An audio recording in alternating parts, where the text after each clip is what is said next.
ഇന്നലെ രാത്രി SFI പ്രവർത്തകർക്കെതിരായിട്ട് police കടുത്ത രീതിയിലുള്ള കടന്നാക്രമണമാണ് നടത്തിയിട്ടുള്ളത്. കേരള യൂണിവേഴ്സിറ്റി യൂണിയൻ ഭാരവാഹികളുടെ തെരഞ്ഞെടുപ്പ് SFI വൻ ഭൂരിപക്ഷത്തോടുകൂടി ജയിച്ചു. സെനറ്റിൽ ഭൂരിപക്ഷം നേടി. അവരാഹ്ലാദ പ്രകടനം നടത്തുമ്പോൾ KSUക്കാർ വളരെ ആസൂത്രിതമായിട്ട് കല്ലും വടിയും എല്ലാം ഉപയോഗിച്ച് ആക്രമിക്കുകയാണ് ചെയ്തത്. ഈ അക്രമത്തെ നേരിടുന്നതിന് പകരം പോലീസ് ചെയ്തത് അക്രമത്തിന് വിധേയമാവുന്ന SFI പ്രവർത്തകരെ ആക്രമിക്കുന്ന നിലയാണ് ഉണ്ടായത്. ഇന്നലെ ആശുപത്രിയിൽ പോയി അവരെ 12 മണിക്ക് കാണുമ്പോഴും വളരെ മൃഗീയമായ കടന്നാക്രമണത്തിന് വിധേയപ്പെട്ട ഒരവസ്ഥയാണ് ഞങ്ങൾക്ക് അനുഭവപ്പെട്ടത്. SFIയുടെ സംസ്ഥാന പ്രസിഡന്റ് ഉൾപ്പെടെ സെക്രട്ടറി ഉൾപ്പെടെ എല്ലാ പ്രമുഖ നേതാക്കൾക്കും അതിൻ്റെ ഭാഗമായിട്ട് പരിക്കേൽക്കുന്ന നിലയുണ്ടായിട്ടുണ്ട്.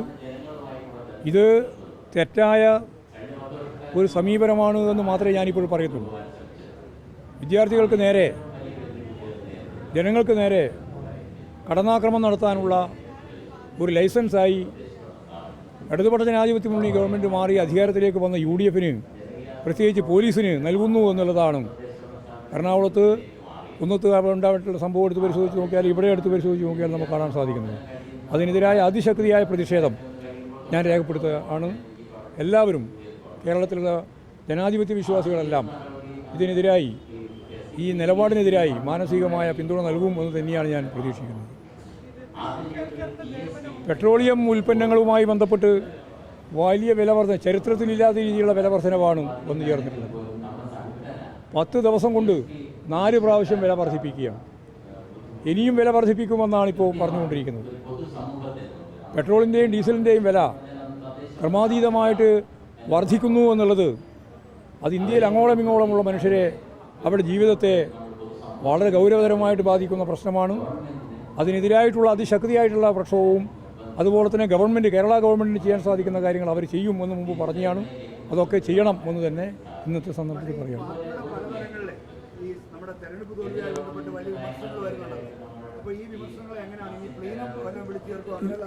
അതെ, വിമർശനങ്ങളെ സംബന്ധിച്ചെല്ലാം ഞങ്ങൾ പരിശോധിച്ച ആവശ്യമായ കാര്യങ്ങൾ ഇവിടെ ചർച്ച ചെയ്യും. അത് ഉൾപ്പെടെയുള്ള എല്ലാ കാര്യങ്ങളും ഇവിടെ ചർച്ച ചെയ്യാം. അവിടെ ഞങ്ങൾ പറഞ്ഞല്ലോ, 5-ാം തീയതിയും 6-ാം തീയതി 7-ാം തീയതി 8-ാം തീയതി വരെയുള്ള 3 ദിവസക്കാലം നമ്മൾ ഇത് സംബന്ധിച്ചുള്ള കൃത്യമായ ചർച്ചയും അനുഷ്ഠാനപ്പെടുന്ന നിലപാടുകളും 8-ാം തീയതി കഴിഞ്ഞ് 8-ാം തീയതി രാത്രിയോ അല്ലെങ്കിൽ 9-ാം തീയതിയോ നിങ്ങളോട് എല്ലാവരോടും പറയും. അതെ, അത് അവരെ തന്നെ പറഞ്ഞാണ്. ഞങ്ങൾ അധികാരത്തിൽ വന്നാൽ വളരെ പെട്ടെന്ന് തന്നെ അത് പിൻവലിക്കുന്നതാണ്. അവർ പിൻവലിക്കട്ടെ, പിൻവലിക്കണം എന്ന് തന്നെയാണ് ഇപ്പോൾ എല്ലാവരും ആവശ്യപ്പെടുന്നത്. അത് ഞാൻ നേരത്തെ പ്രതികരിച്ചാണല്ലോ. തെറ്റായ നിലപാടാണ് അവർ സ്വീകരിച്ചത്. ഇരട്ടത്താപ്പാണ് അവർ ഉപയോഗിച്ചുകൊണ്ടിരിക്കുന്നത്. ബംഗാളിൽ ഒരു നിലപാട് പറയുക, കേരളത്തിൽ വേറൊരു നിലപാട് പറയുക. രത്തൻ കേൽക്കർ എന്ന് പറയുന്നത് അവസാനം ജീവനക്കാർക്ക് 20,000 വോട്ട് ചെയ്യാൻ അനുവദിക്കാതിരുന്ന ഒരു ഇലക്ഷൻ കമ്മീഷൻ്റെ ഭാഗമായിട്ടുള്ള ഒരു ഉദ്യോഗസ്ഥനാണ്. അതിന് മറ്റു കാര്യങ്ങളൊന്നും ഞാൻ പറയേണ്ടതല്ല, എല്ലാം പറഞ്ഞു കഴിഞ്ഞിട്ടുള്ളതാണ്.